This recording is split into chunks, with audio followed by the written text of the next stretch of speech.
सुंदर विरहा उधर से सुने को मिला। सूरज यदुवंशी जी के सजन से कहो हंस 99 अंडा दे दी है। 99 अंडा मर जाए चाहतरा 4 से 8 अंडा देबई करत है। सोचे वाली बात है। कैमरा यूट्यूबर वाले काहे बदे आई हन कि सरोजवा का सूरज यदुवंशी से बाहर और दोनों राशि एक ही हवे।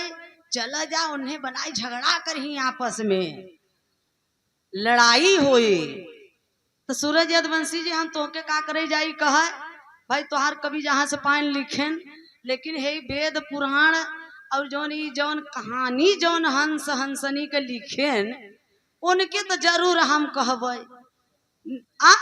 ए जन्म का केव 1 मिनट पल सेकेंड का केव बताया नहीं सकता। ससुर हरे लिख के मरी गन के अगले जन्म का बात सोचे वाली बात है।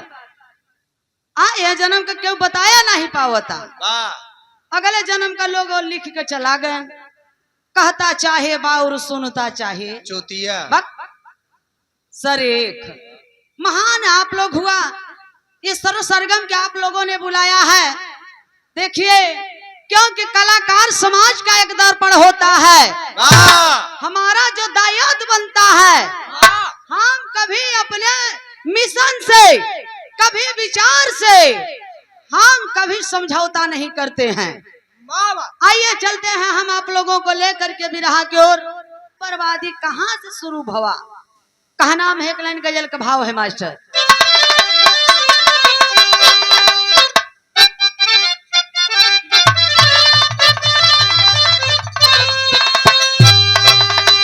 एक पर्दा लगा के रिच कर। किसी प्रेमी ने अपने प्रेमिका से कहा है अरे दिल लेके जा रहे हैं, अरे दिल लेके जा रहे हैं कैसे जिएंगे हम।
दारू पियेंगे हम सुन के बोला लोग मुरचहवा कहता याद आए तो दारू पियेंगे।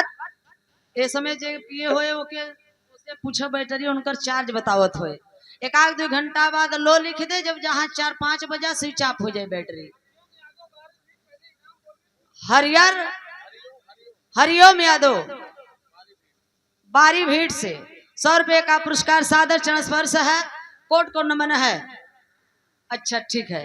ए बाबू तबई है 85 झुआ भर अपने में बटा है जो बटा है और राजपाट से हटा है 85 झुआ भर। जब चुनाव आ जाता तो बिक जाता है पौआ भरे पर ऊपर राजपाट मिले।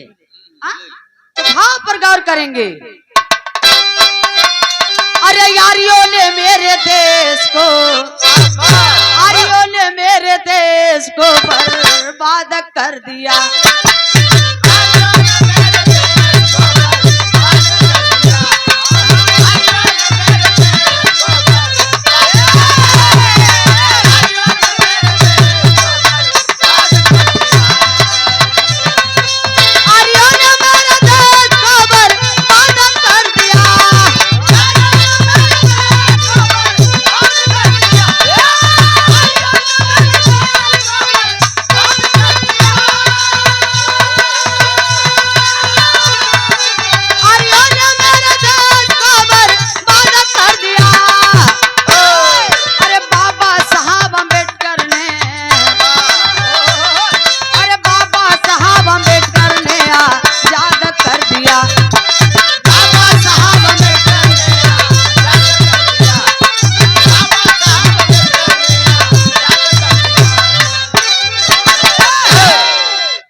अम्बेडकर ने आजाद कर दिया, जैसे बाबा साहब ने लिखे संविधान, सब माने बराबर विधान माने नियम कानून, जिससे ये मेरा देश चल रहा है संविधान से, उसी प्रकार संविधान के पहले मनु ब्राह्मण द्वारा मनुस्मृति मनुविधान बनाया गया, उसमें कानून लिखा गया।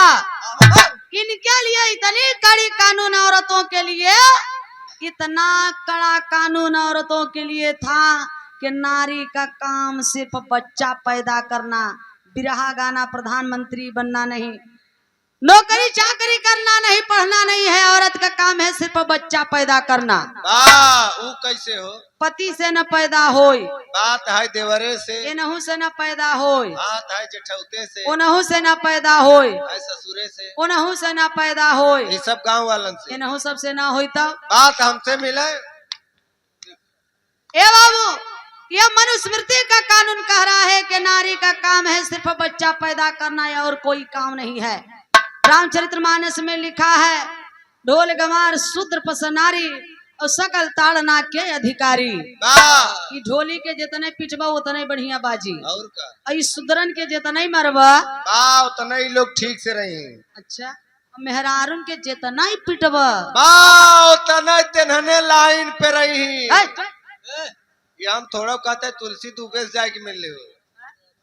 ए भैया, आखिरकार में हम शूद्र हैं, चमार हैं, पासी है, मुसहरा है, कहते हैं भैया कि हम शूद्र हैं, दलित हैं। आखिरकार में जे सिंह लिखता नमवा के अगवा, आखिर वो सोचत बा हम बहुत बढ़ जाता है। हमारा 85 मूल निवासियों का पूरा औकात मनुस्मृति में लिखा गया है। कोई बोल कपोल किस्सा कहानी नहीं है, वो देखे इतिहास ही राजनीति की जननी होती है। History the mother of politics and movement is the father of politics. जब तक हम आप इतिहास नहीं जानेंगे लड़ाई कैसे लड़ेंगे।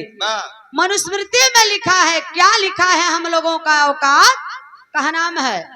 ये देखा है, सत्येंद्र यादव हैदर भारत गैस पहलेदाबाद के धरती से ये 50 रुपए का पुरस्कार और 50 रुपया पारसनाथ यादव 9 बाजार के धरती से, और ये आसाराम यादव, अरे कौन जेल से छूट गए का आसाराम, ये देखा है। अच्छा, सेकेंड उनका चेला मुगरसन से। अच्छा, बहुत बचपना से ही मुगरसन वालों ने हमें कार्यक्रम गवाने बजवाने का काम किया, बहुत सम्मान प्यार दुलार मिला है आप लोगों का।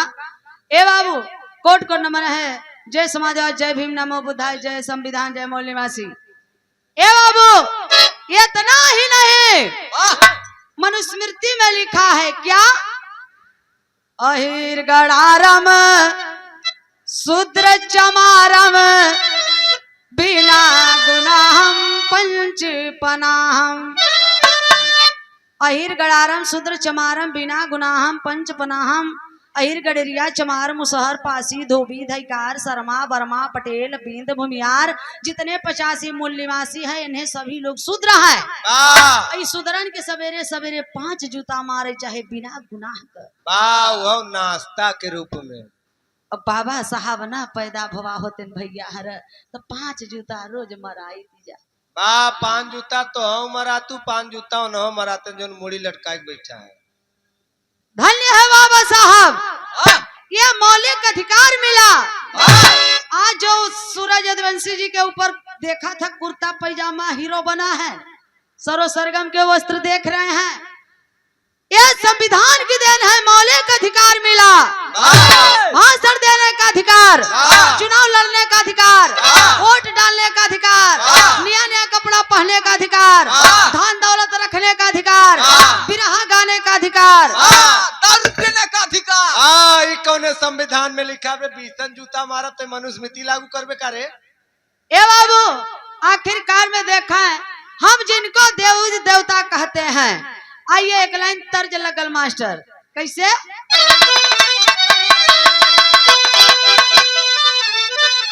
मछरी खियावेला, अरे मछरी खियावेला, सयाने रमोहे हमके, अरे मछरी खियावेला,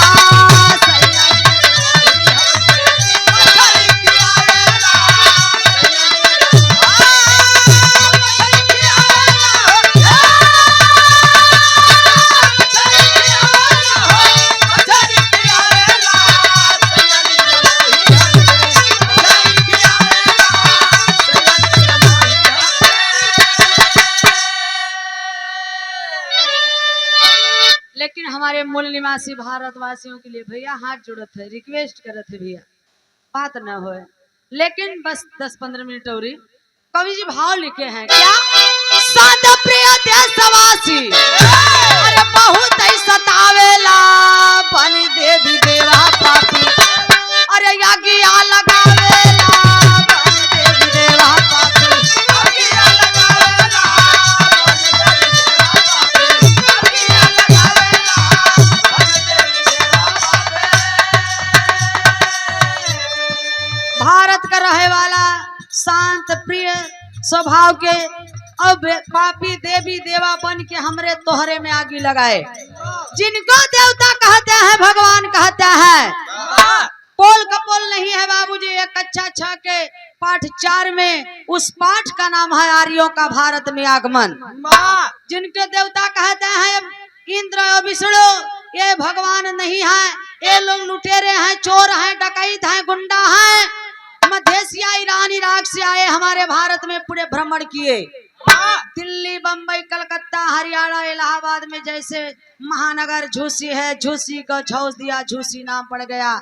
झूसी का पुराना नाम था प्रतिष्ठानपुरी। ऐसे ऐसे महानगरों को भारत में इंद्र ने 90 नगर को फूका। अजय के ना विश्वास हो जाए के ऋग्वेद में 3रे मंडल का 12 सूक्त का 6वां मंत्र सहित खोल के पढ़ लिया। और मंत्र का लिखा हुआ संस्कृत में। ये संस्कृत प्रधान जी हम लोगों की भाषा नहीं है, हम लोगों का तो पाली भाषा है। देख लीजिए तथागत गौतम बुद्ध जी जो उपदेश दिए हैं, जो लिखे हैं, वो पाली भाषा में लिखे हैं। उस पाली भाषा को ये ब्राह्मण कन्वर्ट कर दिए, जो कथा सुनाते हैं उनको कन्वर्ट कर दिए, उसको संस्कृत में कर दिए। अब संस्कृत में कर दिए, हमें तो है पता ही नहीं बा कि गरियावत है, इनकी आशीर्वाद देते हैं। उसको बताए देववाणी, उसको बताए देववाणी संस्कृत को। तो संस्कृत में लिखा है इंद्र यज्ञानी नमत पूरे दास पत्नी रघुतमा साक में कम कर्मणा। एकर मतलब कुछ पल्ले पड़ा? हाँ, तू मिर्जापुर से यहाँ प्रयागराज में आए हो, सबके गरियावत।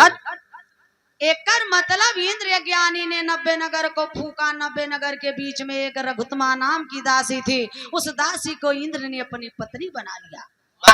इतिहास उठा के देखिए, जितने भी आक्रमणकारी आए भारत को लूटने आए, ये कौ मेहरारू लड़का नहीं लेके आए, यहने सारे कुल रणुई आए रहे। इसलिए डीएनए के ऊपर बनारस के धरती पर जन्मे कबीरदास जी कितने बड़े विद्वान थे, जो बाबा साहब के पास 32 डिग्रियां 9 भाषा के ज्ञाता बाबा साहब अपना गुरु माने।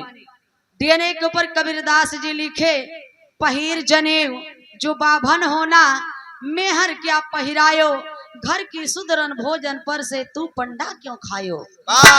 हम ना कबीरदास जी कहते हैं, अरे ब्राह्मण तूने गाय खा लिया, जनेऊ पहन लिया, पक्का बाभन हो गया, और घरमा जौन भोजनमा परोसता ऊ तो सुधरई की सुधरई रह गई, ओके का पहनाया।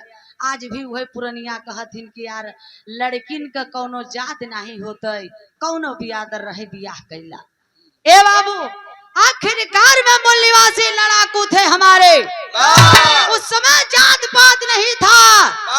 फूट डालो राज करो, हम लोगों को बांटे, फूट डालो राज करो। Divide and rule. कैसे बांटे भैया, कहना में मास्टर। मूल निवासी लइके भागा अपना परान हो,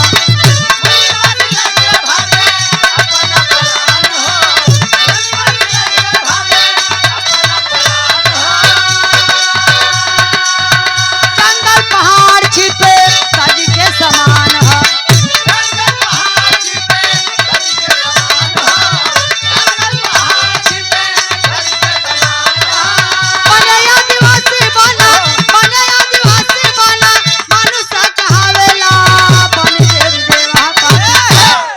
बाबू जो लड़ाकू थे कि राणा प्रताप की तरह घास की रोटी खा लूंगा, लेकिन आए विदेशी, इंद्र विष्णु तुमको कभी देवता नहीं मानूंगा, पूजा पाठ नहीं करूंगा, गुलामी कबूल नहीं करूंगा। भाग जाओ विदेश। कुत्ता कमीना हरामजादा, चीर फाड़ के फेंक दूंगा, भाग ईरानी राग मत देसी। अरे बाप रे बाप, वो अपन जान बचाए बचाए मूल निवासी है, जो महान पुरुषों ने लड़ाई से देश के लिए। सुप्रीम कोर्ट, हाई कोर्ट क्या छोटी अदालत है? नहीं, बहुत बड़ी अदालत है, जो कि बाबू ललई राम यादव बाबू सच्ची रामायण लिखे समाज के लिए। बाहर है हमारे बड़े भाई डॉक्टर लक्ष्मण यादव जी, देवरिया के प्रोफेसर चंद्रभूषण यादव जी किताब को लिखे, समाज के लिए लिखे कि समाज मेरा आपसे भी जागे और जागरूकता लोगों के अंदर दे और अंधविश्वास से दूर रहे। ए बाबू, आखिरकार में हम लोगों को देखा है 6743 जातियों में बांटे। अब जो लड़ाकू लोग थे महान पुरुष, वो जंगल में जान बचाए के छिप कर रहे, तो जंगलवा में जे रही तो पेटवा जब जरे लागी तो जौने पई है तो वही खाई है ना।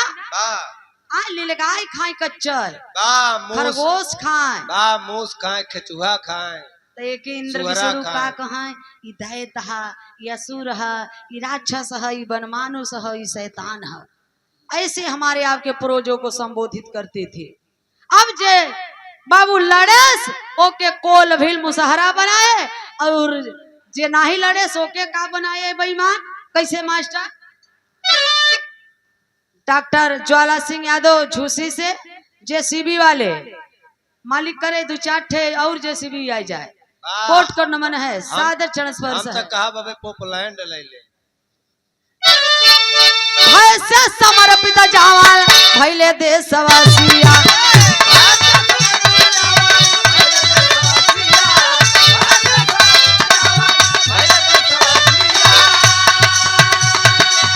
वही बने प्रजा हमरे देश का निवासिया।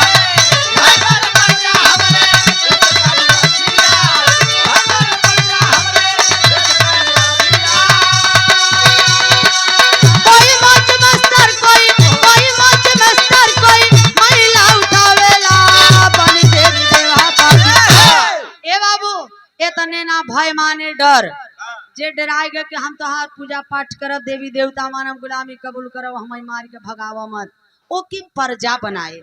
प्रजा कैसे बनाए? चल तो हमार जूता सिव आजू से, तो चल आजू से तो हमार जूता सिव, चल तो पानी भर, आज उस तक कहाँ रहे, चल तो जूता सिव हमार, आज उस तक चमार है, चल तो गैया भैंस पाल, आज उस तक अहिर यादव है, अहिर यादव है तो का करी, लेकिन शूद्र है इसलिए कि तो गाय भैंस पाल, घी दूध लिया हम दे, और माठा तो नहीं पिया। माठा मराई जात है तो में कोनो विटामिन बचत है? सारा मलाई तो खत्म। केवल माठा एक ही काम आवत है कि ठंडई बदे। जब गर्मी आ जाए तो चौराहे पर पहुंच जही के 1 गिलास लस्सी माठा मिल जाता है, पी ले तो पेटे में ठंडई आ जाए। हमारी समाज ठंडई के चक्कर में माठा पियत पियत ठंडा के ठंडई रह गए, कहियो गरमावे नहीं भैन।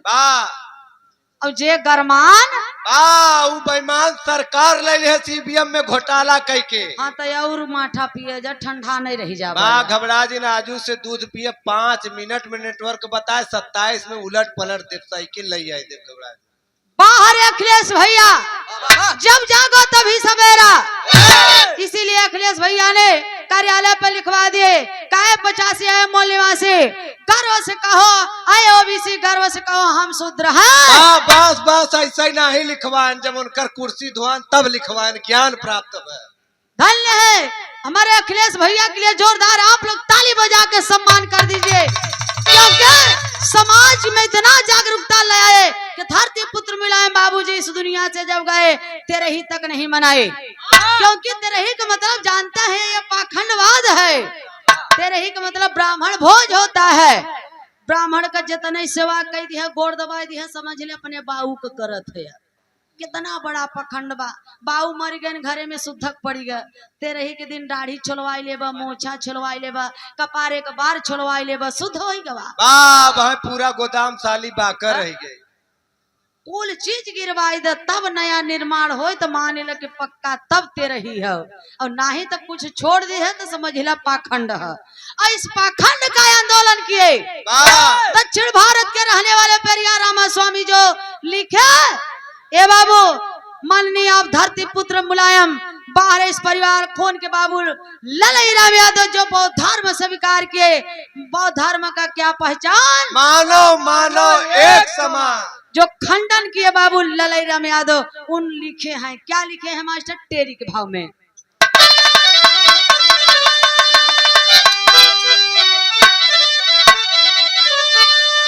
इलाहाबाद के देखे एक कैलाश दादा गायन, जब वो गावत रहे ना, हाँ तब तक तू अपने मम्मी के पेटे में गाना सीखत रहे।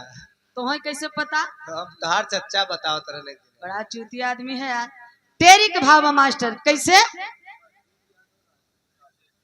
प्रदीप यादव, राकेश यादव के हमारे युवा साथी के सौजन्य से ये 100 रुपया का पुरस्कार दिल्ली से डायरेक्ट। अच्छा, ये लोग तो छुट्टी मिल गया चला आए, लेकिन और जो ऑनलाइन दे दबा वो बेचारन के छुट्टी नहीं मिल पाए, सैटेलाइट से देता है। जय समाजवाद जय भीम नमो बुद्धाय, लेकिन कहनाम बा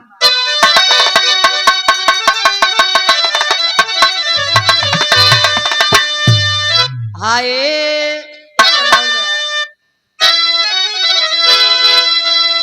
हाय मोरे राम मोरे राम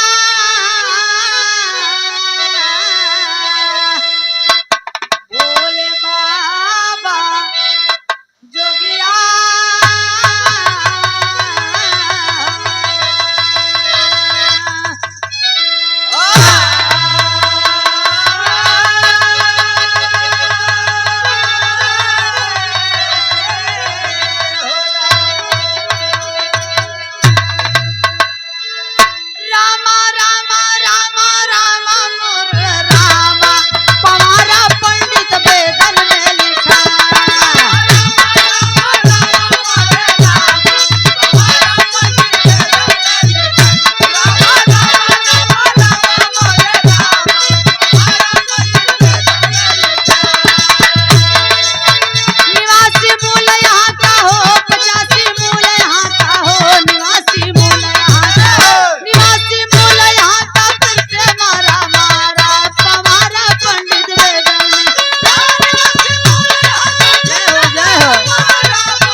भैया हरा सच्चाई दवाई बहुत कड़ुआ होत है, लेकिन बहुत जबर फायदा करत है, फायदा बहुत जबरदस्त करत है।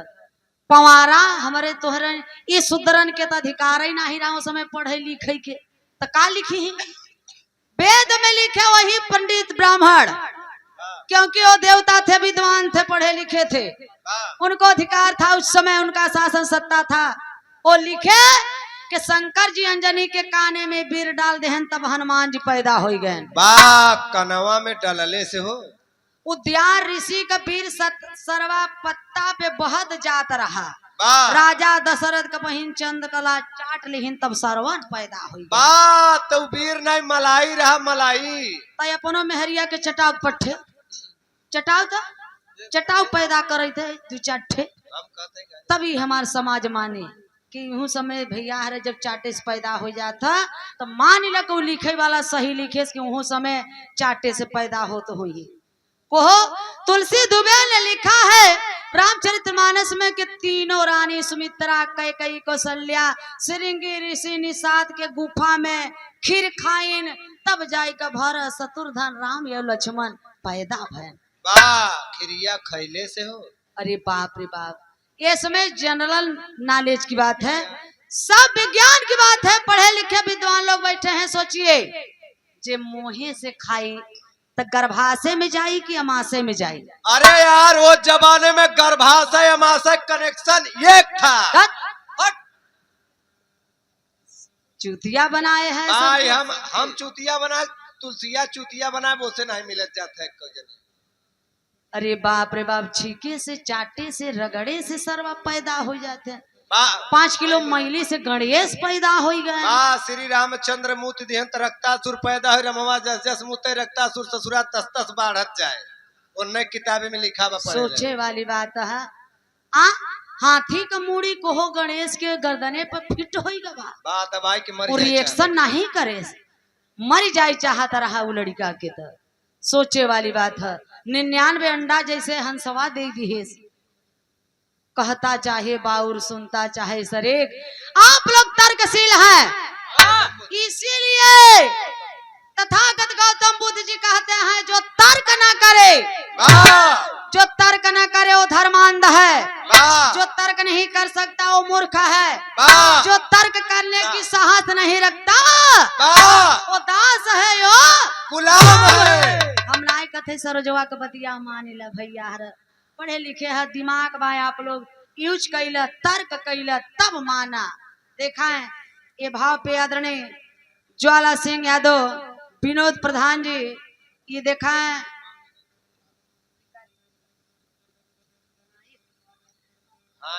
अच्छा इनायत पट्टी से आपके तरफ से, जेसीबी वाले झूसी प्रयागराज से, हरिओम यादव बारी भीड़ से 50 रुपए का पुरस्कार, राजेश पान भंडार देखा पुरस्कार दिए, और एक बीरा पान। अच्छा दुकान भी लगी बा। जय भीम जय भारत नमो बुद्धाय। ए भैया बस बिरहा के हमारा लास्ट लाइन बा। आखिरकार में क्या अंधविश्वास है? अब मेहरारून के पंडित जी तो इतना डरवाई दे भाई, फलनिया तो करवा चौथ व्रत न रहबे तो तोर भतार मर जाए जल्दी से। बिचारी हरे डर के मारा वह हाल में करवा चौथ बीता है। करवा चौथ व्रत नहीं काहे बदे? पति के लंबी उम्र बदे। आखिर देखा चंदा मामा वह का है भैया भतार, और लड़का जब रोवे लागत है तो खिलावे लागत है। हम चूतिया है का ही बकबकात है, जाए इनके हटावर इसको हो बस 5 मिनट और हटा ले बाबू, उधर करते हैं। लड़का जब खिलावे लगे तो कहीं आवे चंदा मामा दूध भात ले आवा, बाबू के मुहवा में डाल दा घुटू। लड़का खिलही तो चंदा मामा कही, चंदा मामा ओ देख बाबू, ओ बाबू चंदा मामा। और जब पति के लिए करवा चौथ व्रत रही तब वही चंदा मामा के भतार बनाए के देखा देखी तब व्रत जाई के टूटी। वही चंदा मामा है, वही चंदा मामा भतार है। हम ना इसीलिए चाणक कहते हैं कि करवा चौथ व्रत रहने से इतनी बड़ी शक्ति है, ताकत है, तो भारत के किसी औरत को विधवा नहीं होना चाहिए। पति की उम्र लंबी होती है ना। तो कवि जी आगे भाव लिखे हैं मास्टर, अंधविश्वास से दूर रहे पाखंड से। ए बाबू कथा सुना था भैया हर 3-4 घंटा गांठ जोड़ के जाने लग। कथा माने काल्पनिक कहानी, नकली कथा सुनाई के, नकली कथा सुनाई के असली रुपया दे, हमारे तोहरे पैसा जुटाई के सबके सुतही दे। नकली कथा सुनाई के असली रुपया ले, हमारे तोहरे पैसा जुटाई के सबके सुतही दे। ई का हवे कथा? नकली कथा सुनबे असली रुपया देवे, चरे से जाब गोड़ धरब माई बहिनी हरे। सरोजवा असली कथा सुनावता 1 रुपया दिया जा, आई के गोड़ धरा, चाउर गेहूं नीमक पहड़ौरी मरचा लिया अपने पौआ नहीं घी दिहन तो। कवि जी आगे भाव लिखे हैं मास्टर, कैसे?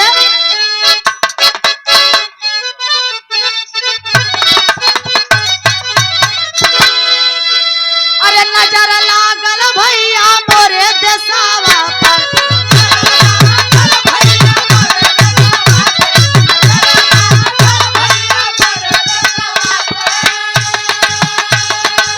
तू सारी चढ़ाई किया बड़ी मुसलमान हो,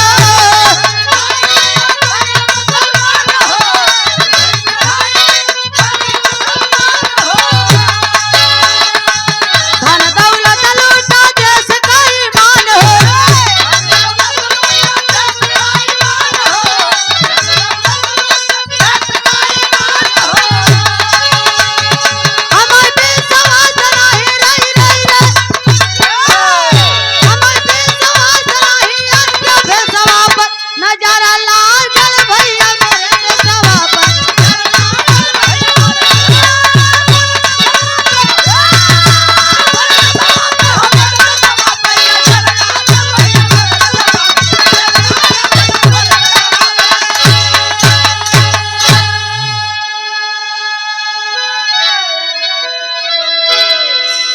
सोने की चिड़िया भारत देश पर बेईमानन का विदेशी का नजर लग गई, तो इसलिए हमारे भारत में दूसरी चढ़ाई मुसलमान बन के आए। मेरे भारत देश में दो समुदाय के मुसलमान हैं जो 90% सुन करके औरंगजेब द्वारा उनको सुन्नी मुसलमान बनाया गया जबरदस्ती।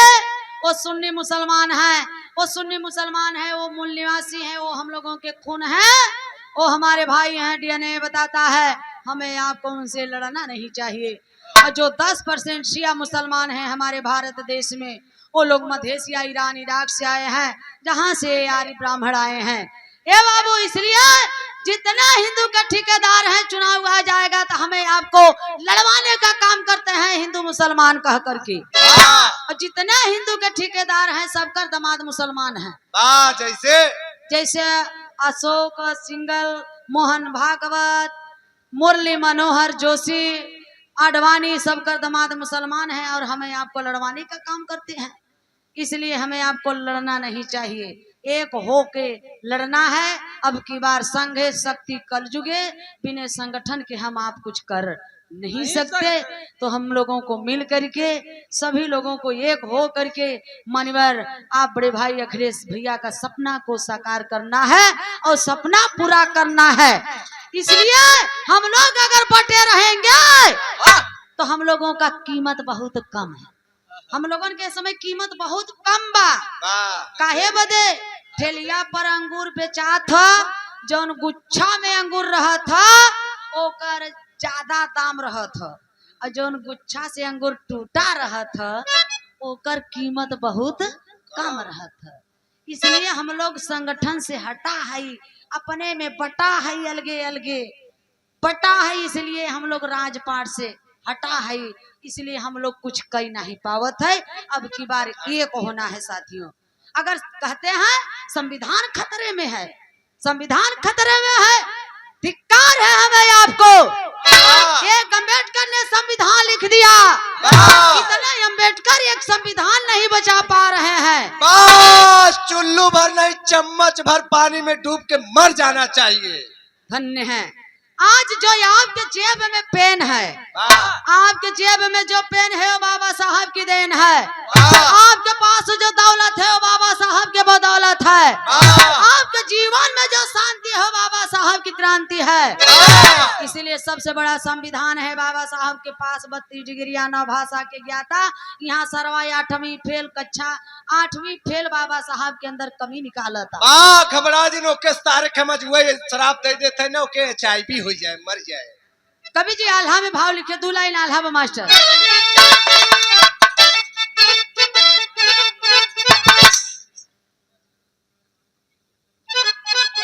आदरणीय ओम प्रकाश यादव, आप जो कार्यक्रम के आयोजक बाबू राम सिंगार यादव हैं, उनके लड़के हैं।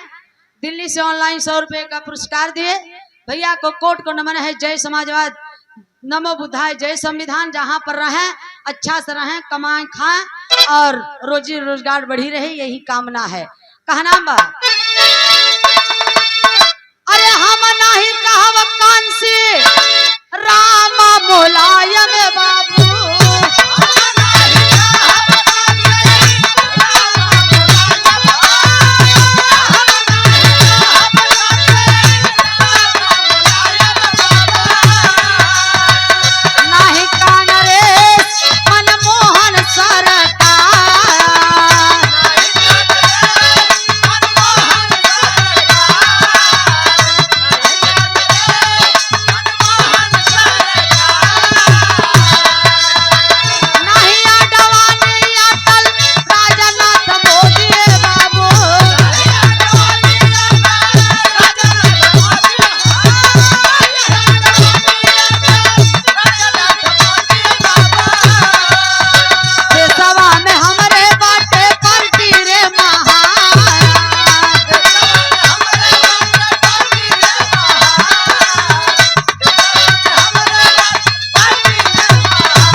धोबी धायका शर्मा वर्मा पटेल बिंद भूमिहार 85 मूल निवासियों के लिए कहनाम है। जाति पाति से ना कौनो हमारा दुश्मनी रे बाटे, जाति पाति से ना हमारा दुश्मनी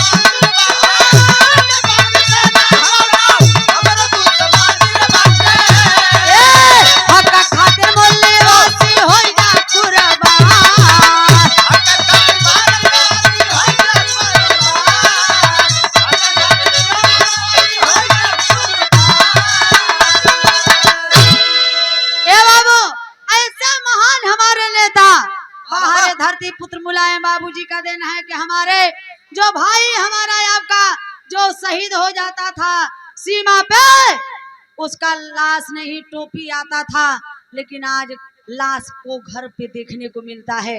ये धन्य है धरती पुत्र मुलायम बाबूजी की देन है। और मानियो कांसी राम जी कहते हैं, ये मेरे बहुजन के लोग है 85 मूल निवासी, बदला नहीं लेना है, बदलाव लाना है। ए बाबू तो कहनाम है, हमें हक हिस्सा अधिकार के लिए लड़ाई लड़ना है कि संविधान में जितना लिखा गया है मेरा हक हिस्सा अधिकार उतना मिलना चाहिए। जिस दिन कोई नेता सांसद विधायक प्रधान अपने कार्यकाल में अगर पूर्ण रूप से लागू कर दे संविधान का लिखा हुआ चीज, उस दिन तकदीर ही नहीं हमारे देश का तस्वीर बदल जाएगा। बर्बाद के बर्बाद हो गया मेरा देश। आखिरी लाइन में कहना बा, अब तो है कौने भेष में लूट यही 2027 में सतर्क हो जाए नहीं बेईमानन से।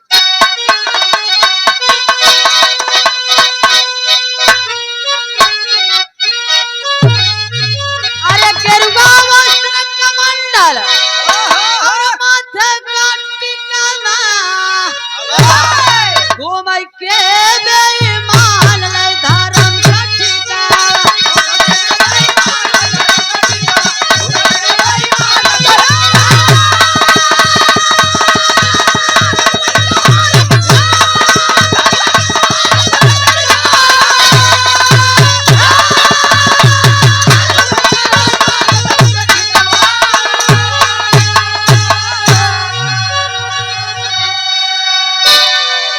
गेरुआ वस्त्र कमंडल और माथे का टिकवा, घुमाई के बेईमान ले धर्म का ठिकवा। हमारे तोहार देवी देवता हैं तो का करी, धर्म के ठेकेदार बैठवा हैं। विंध्याचल में चला जावा दोनों प्राणी दर्शन करे बदे, गांठ जोड़े रहबा, ठेली ठेला होत रहे, जुगाड़ लहोबा कि कितना जल्दी दर्शन मिल जाते माई के। तो 500 रुपया देबा तो कैसे दर्शन मिली? धरोखा से। और 1000 देबा तो लगे से। और 2000 देबा तो चरण छुई के। आशीर्वाद है, आशीर्वाद बेटा आशीर्वाद। हाँ बारे माई। हाफत आ जाही दोनों प्राणी बहरे बहरे आ जाही। ये पंडित जी बड़े भाग से माई का दर्शन मिला, और हमार जूता चप्पल दा पर प्रसादी दा, और हमारे दोनों प्राणी के ऐसा आशीर्वाद दी है कि पहले ही बेटवा हो। अच्छा तो वो जोड़ा ही हो। पंडित जी दोनों प्राणी के आशीर्वाद कैसे दही? चन्नन लगाई दही ना, तू लोगन के बियाह भवक नहीं, चन्नन लगाई दही, हाथे में एक ललका धागा बांधथिन, ललका धागा बांधथिन, पिया भवा हंसत दिए हजा ऊपर कर हाथ देखी कई जने बांधे है, हाथवा उठावा क्यों जने नहीं। एक बाऊ देखा हमारा ओरिजिनल वाला हमार बाऊ बांधे हैं, देखा बाऊ ओकर ध्यान दे लिया। अब अगर बनवाया जाए तो ओकर मतलब का होता, जब हथवा में रछवा बांधथिन तो एक श्लोक पढ़थिन संस्कृत में, कैसे पढ़थिन? आप पैसा तो ले पाए क्यों? ओ मेन बद्धो बलि राजा दान बेद्रो महाबलः तेन्तो प्रतिध्वनि रक्षो माचल। अरे पंडिताइन बा, पंडिताइन समझ में आवत है? अरे यार इतना बढ़िया मंत्र के बोले हो। ओ मेन बद्धो बलि राजा दान बेद्रो महाबलः तेन्तो प्रतिध्वनि रक्षो माचल। हमना उहाई ओ नहीं कैसे लोगवा जो लिखे हैं, इस लोग वही कहता कि मूल निवासियों तुम लोगों के बलि राजा को इसी लाल धागे में बांध करके मारे, राजपाट शासन सत्ता रोटी कपड़ा मकान शिक्षा सब कुछ ले लिए, आओ तुम्हें भी अटल रूप से इसी बंधन में बांधता।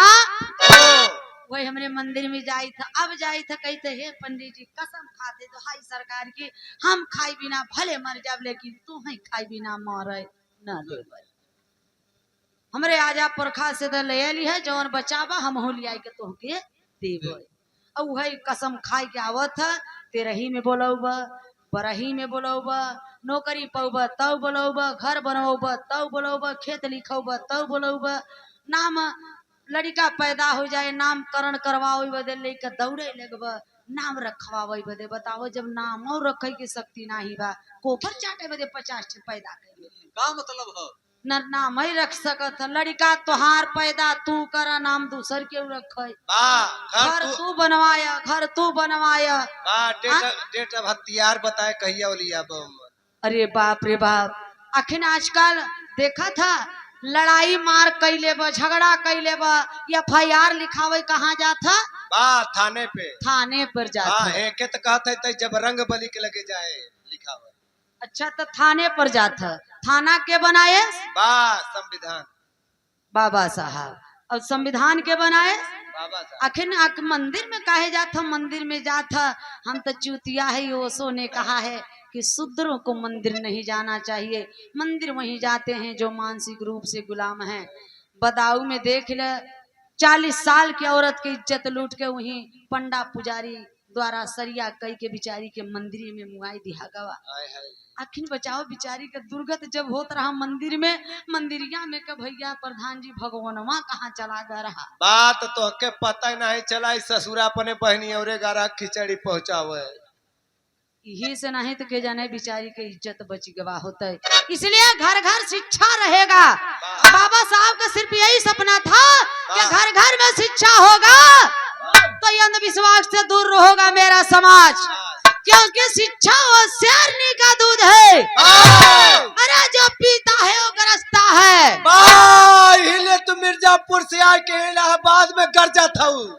इसलिए घर भले मत बनवाए, खेत भले मत लिखाए, बियाह भले मत करे, लड़का के पढ़ाई जरूरी है। टाइम दारू कम पिए लेकिन पढ़ाई जरूर। धन्य है इन महान पुरुष हमारे बहुजन में जन्मे सभी संत महा गुरुओं को सत सत नमन है। अगर इन महान भावों का वचनवाणी अच्छी लगी हो तो हमारा विरह आखिरी है। आप लोग जोरदार ताली बजा के उन लोगों का सम्मान कर दीजिए जो ऊपर से देख रहे होंगे।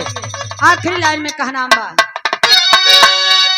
रामा रामा रामा रामा गोरे रामा पारा पंडित वेदन में लिखा।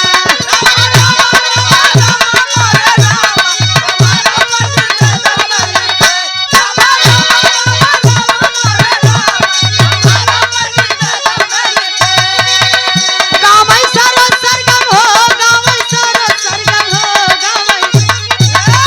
गावै सरो सरगम भैया के सहारा पवारा पंडित।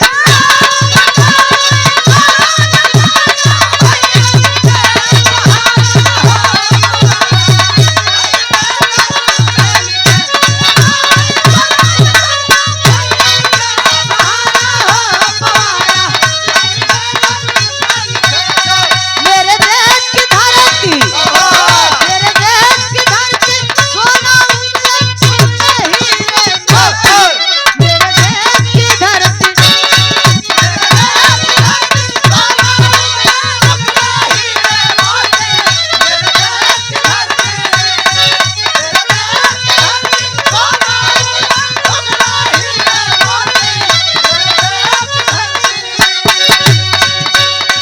इन शूद्रों के लिए, इन शूद्रों 85 के बहन बेटियों के लिए बाहर अखिलेश यादव भैया ने काम किए हैं।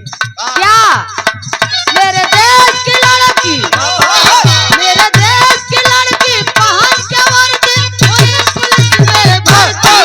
मेरे देश की लड़की, मेरे देश की लड़की पहन के वर्दी। जय समाजवाद, जय भीम, जय भारत, नमो बुद्धाय, जय संविधान, जय मूल्यवासी। बहुत बहुत धन्यवाद।